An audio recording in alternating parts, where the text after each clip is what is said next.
From the studios of Farm Journal Broadcast, this is AgDay.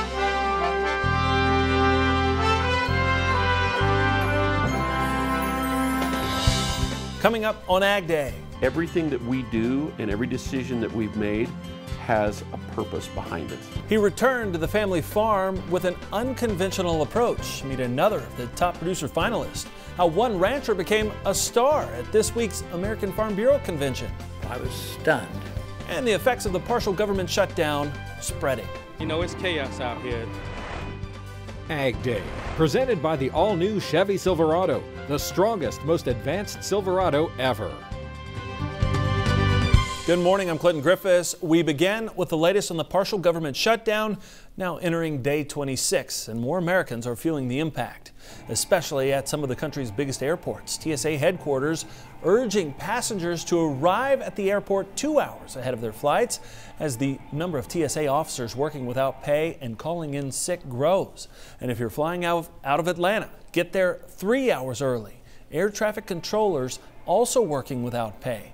Under intense pressure for stopping food inspections, the FDA has ordered hundreds of inspectors back on the job, though they won't get paid either. The same goes for 4,000 National Weather Service workers. Approximately 800,000 federal workers are impacted by the shutdown. AgDay's Betsy Gibbon is at the Top Producers Summit, which just got underway in Chicago. Betsy, the government shutdown, a big topic there.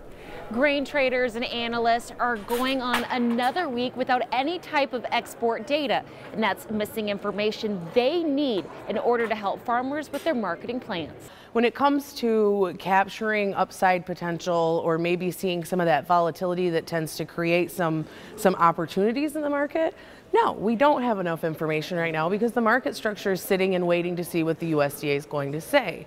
Not necessarily the meat of the information, it's not necessarily that as much as it's the concern over what if there's a surprise. So do you see buyers come in, do you see sellers come in without that USDA information, with the risk, that outlier, that the USDA comes at us with some sort of number surprise? Setzer says there could be some sideways trade in the grain market until these reports are released. Reporting at Top Producer Summit in Chicago, Illinois, I'm Betsy Gibbon. All right, thanks, Betsy. Now, I'll be at Top Producer Summit later today and on Thursday. The government shutdown began after the president became locked at an impasse with congressional Democrats. He had demanded $5 billion for border wall funding at the American Farm Bureau convention in New Orleans on Monday, the president vowing to continue to fight for that funding. Now, much of his speech in front of 7,000 farmers and ranchers focused on the need for a wall along the U.S.-Mexico border, and one rancher found himself in the center of it all when President Trump called Jim Chilton to the stage. Mr. President, we need a wall. Chilton's land in Arizona stretches across 5.5 miles of the Mexican border with only a barbed wire fence to keep immigrants and drug smugglers off his property. Now, Chilton says drug cartel spotters stalk his land. He told Farm Journal's John Harris he didn't think the president would call him up to speak. I knew it was a possibility, but he went on and on about the border, and I thought, wow, I've escaped the possibility. And then later on, he called me up. I was stunned. Now, originally, Chilton didn't plan on making the trip because of the cost involved in travel, so he told the White House no when they asked him to attend. But when he was promised the opportunity to take a photo with the president, he changed his mind. There were also protesters outside the convention center in New Orleans during the president's speech. Among them, a research scientist for the USDA based in New Orleans. We can't even work, and I often take work home. I'm a PhD scientist. I think a lot. I want to do my work. I want to do my work, which is for the American consumer, which helps the American farmers who are right here. I'm a USDA scientist. But many say they agree with the president. We're very supportive of what he's done. He's done, like the president said, he has done more for farmers than any president in my lifetime, and I came back to the farm in '74. The president says a wall is needed to stem illegal immigration and crime. Democrats disagree, say a wall would waste money and not solve the problem. Now, President Trump had planned to attend the World Economic Forum in Davos, Switzerland, but canceled because of the shutdown. Now, a smaller delegation led by Treasury Secretary Steven Mnuchin will still attend. The South China Morning Post is reporting there is the possibility trade talks between China and the U.S. could continue at the forum. The two sides talked last week in Beijing in an effort to continue the trade war truce between the countries. AgDay's Washington correspondent Jim Wiesmeyer now reporting the two sides talked about a potential 2-year, $50 billion or more deal where China would buy U.S. farm products. He says nothing's official yet regarding a new U.S.-China trade agreement. He did say additional details may come when the two sides are scheduled to meet in Washington at the end of this month. While ag producers wait for answers to trade and government funding, more farmers are looking to cash out. The Farmers National Company says land sales are on the rise. In their 28-state service region, the company says the amount of land for sale is up 21%. Sinking farm incomes, trade uncertainty, rising interest rates, and low dairy prices are driving the increasing exodus as farmers look to cash in on current land values. Farmers National says so far, prices seem to be holding steady. Never a dull moment in farm country, even when it seems like things should be quieting down, as meteorologist Cindy Clausen shows us today's crop comments. Cindy? That's right, Clinton. Sometimes you just have to slow down, like Todd Halleck of Logan, Utah had to do recently, and you can see why. Todd tweeted out, "A little traffic jam on the way home tonight." Well, hopefully Todd didn't have to wait too long. Let's take a look at the wind speeds out there today, and if they're going to be highest over in the northeastern part of the country once again today, and we'll see some windy conditions in parts of the southwest and west coast as well. Heading into the overnight hours, again, far northeastern United States, and you can notice the winds kind of picking up in the western United States as well. And through the day on Thursday, those winds will translate inland into parts of the Four Corners region. I'll have more on your forecast coming up, but for now, here are some hometown temps.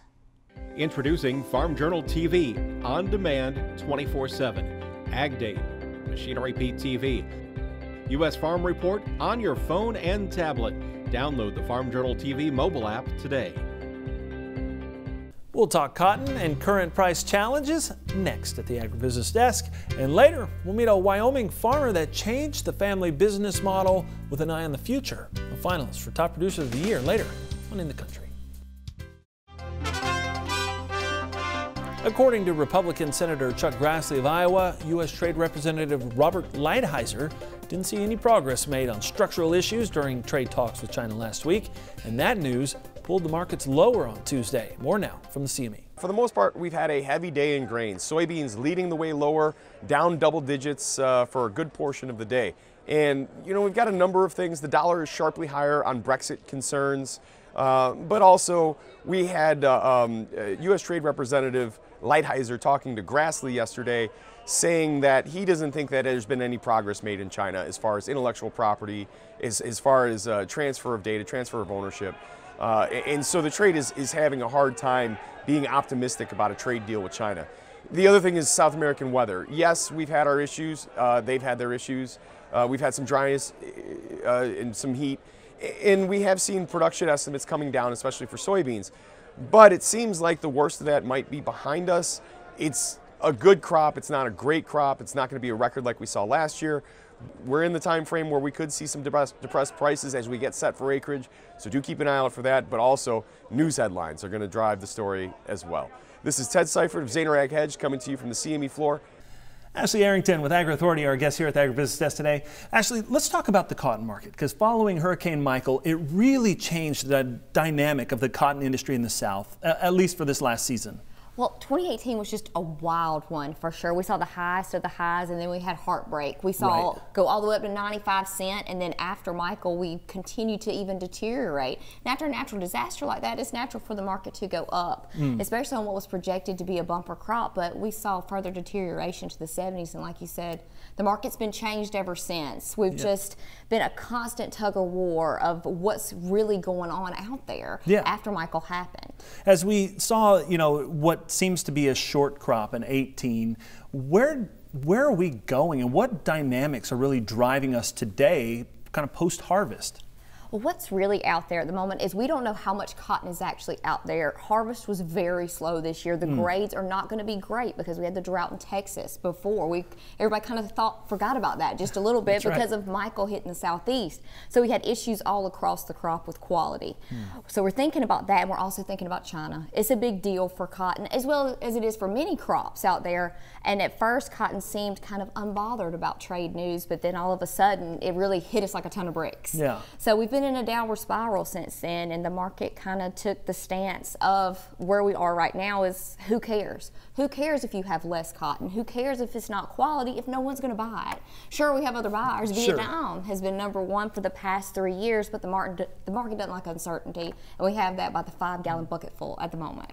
Do we know yet what is going to drive decisions as we get ready for 2019? Because at some point, I mean, Southern farmers are going to be thinking about planting here pretty soon. I mean, 60 days. Oh, we're already having the conversations about what we're planting, and I'm actually hearing a little bit more corn acreage in my area of the world. We're still at a profitable level. When you think about it, it's a little crazy to me talking about it because we're at 74 cents, and that's what kind of spurred the spike in 2017 of acreage. But coming off a year in 2018 where you had such high prices, it's kind of what's 74 cents now, even though it is still profitable. So in my area, I'm probably going to see even acreage in cotton and possibly even a small drop. That's what I'm thinking right now. Well, it'll be interesting to watch. Appreciate you being here and sharing some insights. We'll be thanks back. for having me. Yeah, absolutely. We'll be back with more Ag Day in just a minute. For market insights and farm debt analysis, contact Ashley Arrington at 706-699-4543 or visit agraauthority.com. Join Andrew McRae for Farming the Countryside, a farmer-focused podcast that is all about production agriculture. Farming the Countryside is available wherever you listen to your favorite podcast and is brought to you by Nutrien Ag Solutions, the world's largest provider of crop inputs and services. Welcome back to Ag Day. Our meteorologist Cindy Clausen as we look at the root zone moisture map. And what stands out to me, Cindy, and tell me what you think, but really the biggest change that I've seen is not really in the middle of the country or the west, but in Florida. Yeah, and that's pretty much what I noticed as well. I didn't notice a huge change in most of the nation's midsection or even west where we've seen some wet weather as of recent times, but I have seen that drier area even popping out more in Florida. Let's take a look at what's going on. And yeah, it has been fairly quiet in Florida as far as precipitation. I don't see a huge change in that, but we have been seeing some wetter weather in the west, and so I do expect to see the root zone moisture starting to reflect that in the next couple of weeks for sure. Here's a look at your forecast. Now we're going to see fairly quiet conditions today in the nation's midsection. We've got high pressure in the north central United States, high pressure over the Gulf Coast. Main weather maker is going to be out in the west. We have rain and upper elevation snow there, and we'll see some snow in parts of the northeast as well. As we put this into motion, notice again fairly quiet, but we're going to start to see this low picking up some moisture, and as we get into Wednesday night and into Thursday, we'll really start to see that moving into the Corn Belt. Another fairly strong system bringing some potentially heavy rains and snows into parts of Oregon, California, also into even heading further inland. So here's 7 o'clock Thursday morning. You see that moisture starting to get picked up by that low. That's going to move on through the Corn Belt. So look for some rain and snow on the north side of that.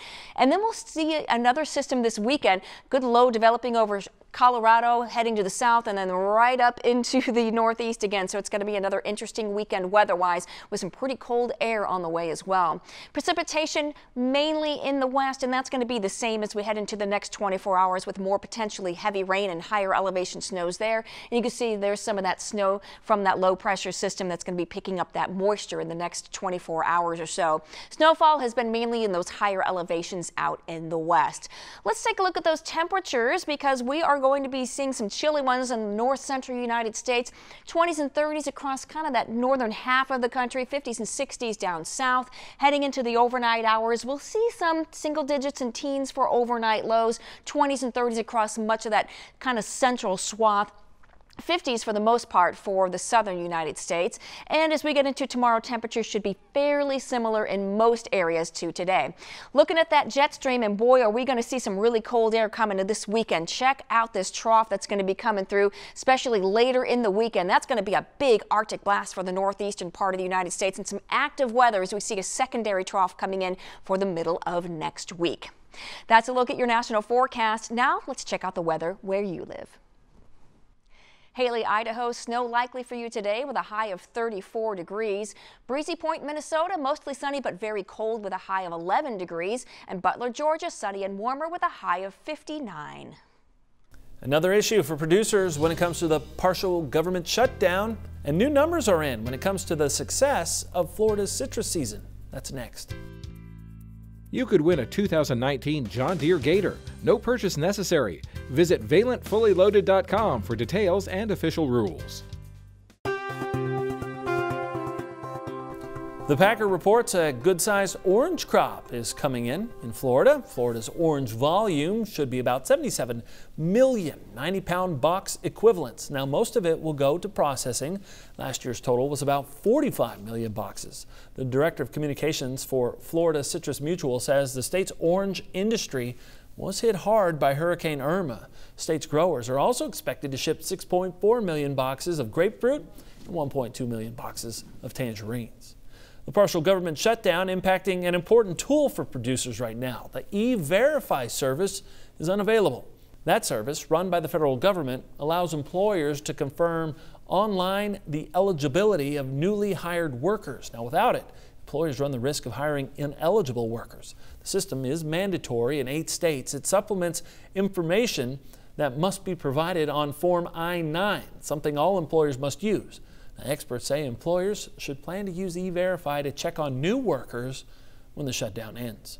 He's not what you would call a conventional farmer. Coming up, meet another top producer finalist in his farming decisions that revolve around just one thing. Next. Your next piece of equipment is on MachineryPete.com. Search equipment from dealerships across the country to find what you're looking for. Only on MachineryPete.com. In the Country, sponsored by Kubota's full line of field-proven hay tools. Explore the full lineup at Kubota.com or visit your local Kubota dealer today. Today's finalist for Top Producer of the Year converted his family's conventional farm and went entirely organic, and he won't grow a crop unless he has a contract from a buyer. It's a business model helping Ron Rabo find success in the farming fields of Wyoming. Ron Rabo isn't your typical Wyoming farmer. I'm not the guy that just only likes to be an isolationist and sit on a tractor here in southeastern Wyoming, 50 miles from any other human being. I like to do other things too. From a short stint in writing music in Nashville to traveling the country as a motivational speaker, he's a man that never sits still. We use a variety of different types of tillage equipment. Farming in southeastern Wyoming, he ventured into the field of organic production, growing peas, lentils, garbanzo beans, millet, and more, veering from conventional farming in every way. What we have done every step of the way has been extremely intentional. It's been very methodical in the sense that everything that we do and every decision that we've made has a purpose behind it. But he was forced to reevaluate his focus when at the age of 26, he lost his father.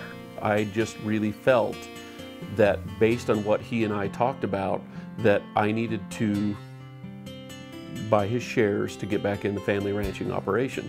Rabo began the process of moving away from cattle to organic crop production. When we left our original family homestead, our original ranch, we were starting a farm essentially from scratch. I mean, our land, our equipment, all of that. And so I really had to take a hard look at the numbers and make sure that the numbers worked. Did the economic piece make sense? And for us, the organic industry really was a niche industry. It took a lot more resources. It took a lot more, it was more time intensive, management intensive. But I really felt that when I ran the numbers that the end result would be better. The decisions made on this land revolve around one thing. It's all about consumer demand. Demand. It drives every decision. I won't even grow a crop unless I have a contract for it. And it's forced them to think differently. Understand what the rest of the market demands, what the consumer demands are, and then once we can figure out what those are, develop contracts with them, then we'll plant accordingly. Today, the farm is sprouting into something he nor his dad ever dreamed. Making sure that I value where I came from, that I value the things and the opportunities that I want to create for myself, for my marriage, for my children in my life, and we have found out that this farm has been a complete and total absolute blessing to everything that we've done. So to the Rabo family, farming is more than just a way of life. It's now their calling. And who knows, really, honestly, what the future holds, because the last 18 years have blown my mind. And so the next 18 should be equally as wonderful. Congratulations to Rabo Farms, a finalist for Top Producer of the Year. And that's all the time we have this morning. We're sure glad you tuned in, spent part of your day with us. From all of us here at AgDay, I'm Clinton Griffiths. Have a great day.